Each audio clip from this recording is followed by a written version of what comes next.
तो दोस्तों आज की वीडियो में मैं आप लोगों को बताने वाली हूँ कि मैं कहाँ से बिलोंग करती हूँ और अमेरिका कैसे पहुँची। तो आप लोगों को बहुत ज़्यादा दिलचस्पी थी ना कि शिप्रा आप प्लीज़ बताइए कि क्या आप अमेरिका से बिलोंग करते हो या फिर इंडिया से बिलोंग करते हो, आपके पास इंडिया का पासपोर्ट है या फिर आप अमेरिकन सिटीजनशिप लेके बैठे हुए हो, किस तरीके से आप वहाँ पे हो, जॉब करते हो, हाउसवाइफ हो। सारी चीज़ें इस वीडियो में मैं आप लोगों से डिस्कस करने वाली हूँ। तो जिन लोगों को भी मेरे बारे में दिलचस्पी है जानने के लिए कि मैं कहाँ से बिलोंग करती हूँ या फिर कैसे अमेरिका आई या फिर मेरी पेरेंटिंग कहाँ से हुई है, मेरी क्वालिफिकेशन कहाँ से है या फिर मेरी शादी कहाँ हुई है, कैसे हुई, सब चीज़ें आपको इस वीडियो में मैं आपको बताऊँगी। तो चलिए स्टार्ट करते हैं वीडियो को। सबसे पहले चैनल को आप जाके सब्सक्राइब कर दीजिए, इसी तरीके की इन्फॉर्मेशन आपको मिलती रहेंगी। स्टार्ट करते हैं दोस्तों। मेरी जो पेरेंटिंग है वो दिल्ली से हुई है। मेरे जो मदर फादर थे वो मीन्स हैं, अभी भी हैं, वो लोग बनारस मीन्स बनारस से थोड़ा और आगे अगर आप जाओगे तो बलिया के थे। तो बलिया से मेरे मतलब यूपी जिसे कहते हैं और बिहार का बॉर्डर भी है बलिया, तो वहाँ से हम लोग बिलोंग करते हैं। मीन्स मेरे पापा मम्मी बिलोंग करते हैं और 1984 में वो दिल्ली आ गए थे। तो मेरे फादर जो हैं उनके पास गवर्नमेंट जॉब थी, तो इसलिए वो दिल्ली आए थे 84 में। और 84 के बाद ही फिर उन्होंने जॉब अपनी शुरू कर दी थी। शुरू करने के बाद फिर मैंने जन्म लिया। तो मैंने जो जन्म लिया था वो दिल्ली में लिया था। दिल्ली के सेंट स्टीफन हॉस्पिटल में मेरा जन्म हुआ था और उसके बाद फिर वहीं से मेरा जो था पेरेंटिंग स्टार्ट हुआ। तो दिल्ली से हम लोग फिर शिफ्ट हुए गाजियाबाद में और लक्ष्मी नगर में मेरे फादर जो थे वो वर्किंग थे। तो वो प्रॉपर MTNL में थे और गवर्नमेंट जॉब थी, तो उनका आना जाना मतलब लाइक गाज़ियाबाद से वो अप डाउन करते थे लक्ष्मी नगर। और मेरी जो पेरेंटिंग प्रॉपर हुई है वो गाज़ियाबाद में हुई है। तो 1992 की मैं बॉर्न हूँ और तब से 1992 से मैं गाज़ियाबाद के प्रताप विहार एक छोटे से सिटी में रह रही थी।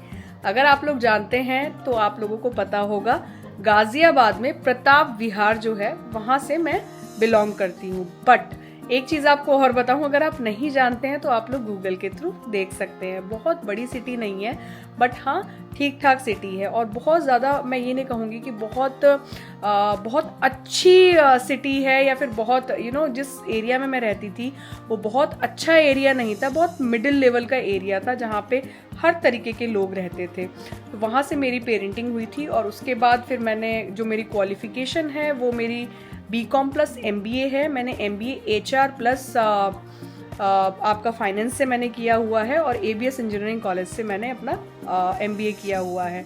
2015 की पास आउट हूँ और वहाँ से मेरी जॉब शुरू हुई। 2015 में जब मैंने जॉब करनी शुरू करी तो मैंने HR प्रोफाइल में ही मुझे जॉब मिली थी और वहीं से मेरा करियर स्टार्ट हुआ।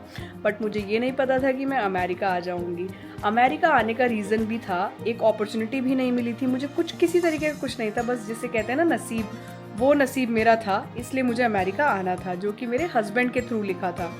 तो 2015 से मैंने जॉब स्टार्ट की। 2019 में मेरी शादी हुई मेरी दिल्ली के ही लड़के से जिनका नाम है दीक्षांत, जिन्हें आप जानते भी होंगे, व्लॉगिंग वगैरह भी करते हैं। और मेरे जो इन लॉज हैं वो बुलंदशहर के हैं। मेरी मदर इन लॉ दिल्ली की थी, तो बुलंदशहर में ही मतलब उनका घर है, मतलब मेरे हस्बैंड का बुलंदशहर का घर है। तो मैं हूँ बुलंदशहर की अब शादी के बाद।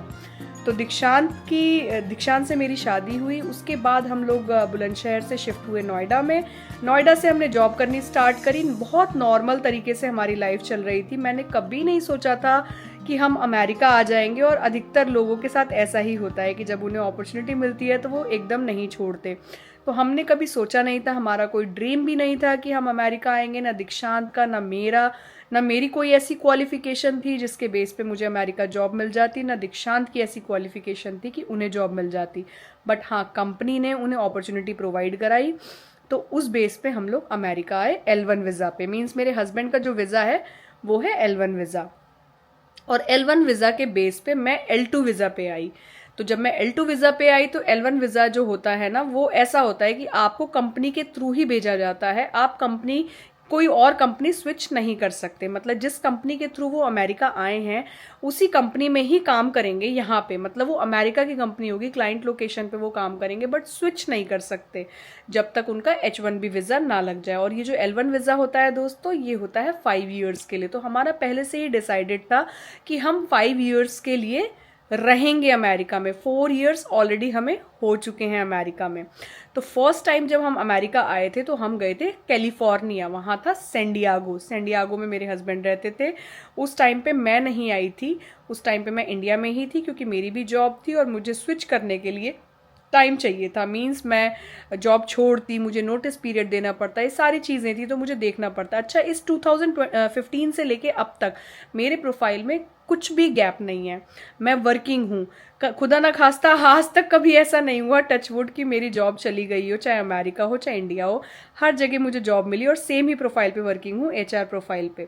सैलरी का उतार चढ़ाव हमेशा रहा, क्योंकि शादी के बाद लड़कियों के साथ ऐसा अक्सर हो जाता है कि आप आप अपनी फैमिली को भी आपको देखना पड़ता है, तो कहीं ना कहीं आपको कॉम्प्रोमाइज़ करना पड़ता है। तो मैं उसी तरीके की एक लड़की हूँ जिसने थोड़ा बहुत अपने परिवार को देखने के लिए, अपने पति के साथ चलने के लिए, अपने उनके भी करियर को ग्रोथ देने के लिए थोड़ा बहुत कॉम्प्रोमाइज़ किया। बहुत ज़्यादा तो नहीं, थोड़ा बहुत कॉम्प्रोमाइज़ किया, बट जॉब कभी भी लीव नहीं करी, सैलरी से कॉम्प्रोमाइज़ किया ताकि सारी चीज़ें मैनेज हो जाए।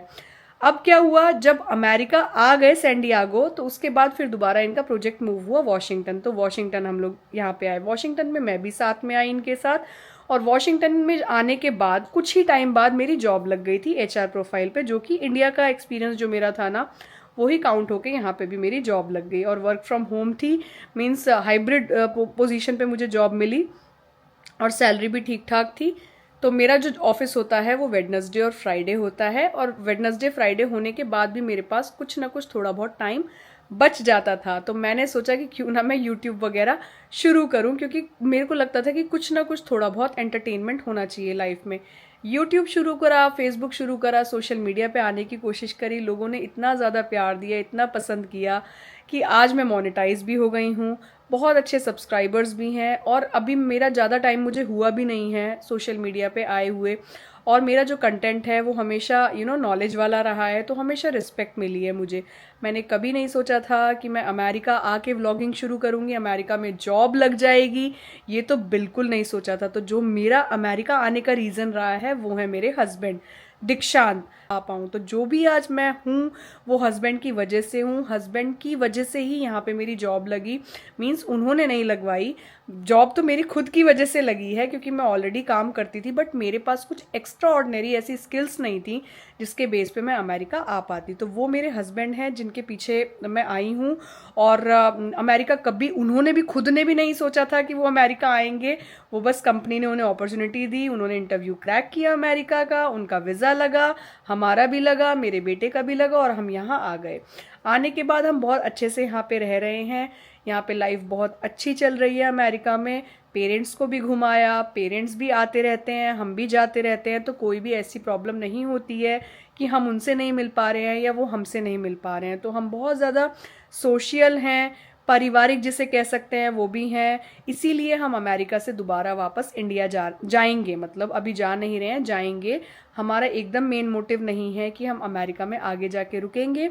उसका रीज़न है माँ बाप, क्योंकि जो माँ बाप हैं उनके हम लोग आज के टाइम में आपको भी पता है सिबलिंग्स एक दो ही होते हैं, एक दो ही भाई बहन होते हैं। तो अगर आपके भाई बहन यहाँ पे नहीं है, मदर फादर यहाँ पे नहीं है, तो मन नहीं करता रहने का। अगर वो लोग यहाँ होते तो शायद आप लोग की लाइफ कट सकती थी। तो मुझे ऐसा लगता है कि हमारा जो परिवार है, मेरे खुद के जो भैया हैं, मेरी खुद की जो भाभी हैं, मेरे खुद के मदर फादर, मेरे इन लॉज, मेरी खुद की जो नंद हैं, वो सब लोग इंडिया में ही हैं। तो इंडिया में ही हम लोग जाएंगे। पैसा कमा लिया जितना कमाना था, इससे ज़्यादा नहीं कमाना। और एक एक्सपोज़र हमें अमेरिका का मिल गया, वो बहुत अच्छा एक्सपोज़र मिला है, और इसके बेस पे हम इंडिया में भी जाके बहुत अच्छी सैलरी मिल सकती है, हमें अपॉर्चुनिटी मिल सकती है, दीक्षांत को भी और मुझे भी। तो यही हमारा मेन मोटिव था, यही मेरे बारे में था। मेरी फैमिली जो है अभी दीक्षांत जो है, मेरी फैमिली में मेरी जो इन लॉज हैं वो दोनों लोग वर्किंग हैं। तो ऐसी कोई प्रॉब्लम नहीं है कि अमेरिका रहें और कमाएं, और रिस्पॉन्सिबिलिटी तो सारी चीज़ें बहुत अच्छी चल रही हैं, किसी तरीके की कोई प्रॉब्लम नहीं है। अब आप मुझे बताना कि और क्या आप मेरे बारे में जानना चाहते हो। तो मैं मायके की तरफ से अगर बात करूं तो मैं बलिया की हूँ, यूपी की, जहाँ बिहार का बॉर्डर है। लेकिन मेरी जो परवरिश हुई है वो दिल्ली में हुई है, तो मैं इतना नहीं जानती वहाँ के बारे में। बट हाँ, कहलाऊंगी तो पापा की ही बेटी ना, तो पापा जहाँ के हैं वहीं की मैं हूँ। बट मेरी शादी हुई है बुलंदशहर में, तो उनका कोई लिंक नहीं है उस तरफ से, तो मैं अब बुलंदशहर की हूँ। तो तो शादी के बाद मेरा जो अब जो मतलब कास्ट है वो है शर्मा, और शादी से पहले जो मेरा कास्ट था वो था उपाध्याय। तो शिप्रा उपाध्याय मैं पहले जानी जाती थी, अब मैं शिप्रा दीक्षांत शर्मा हूँ। तो ये मेरा पूरा अपने बारे में इन्फॉर्मेशन था। होप आप लोगों को ये इन्फॉर्मेशन अच्छी लगी होगी। कुछ चीज़ अगर मैंने मिसिंग कर दी हो तो आप मुझे बताना। एक चीज़ और आपको बताना चाहूँगी कि मैं अमेरिका में वॉशिंगटन स्टेट जो है मैरीलैंड, सिटी जर्मन टाउन में रहती हूँ, जॉब भी कर रही हूँ, HR प्रोफाइल है, और यूट्यूब पे भी काम करती हूँ, सोशल मीडिया प्लेटफॉर्म पे भी हूँ। हस्बैंड मेरे सॉफ्टवेयर इंजीनियर हैं और वो भी यहाँ पे जॉब करते हैं, और L1 वीज़ा पे हैं। H1 वगैरह हमारा अभी कोई इरादा नहीं है कि हमारा लगे, तो हमने अप्लाई भी नहीं किया और लगा भी नहीं है। तो 5 इयर्स का हमारा है यहाँ पे रहने का, 4 इयर्स ऑलरेडी हो चुके हैं, तो इस हिसाब से आप लगा लो कि अभी हम कितने टाइम और हैं।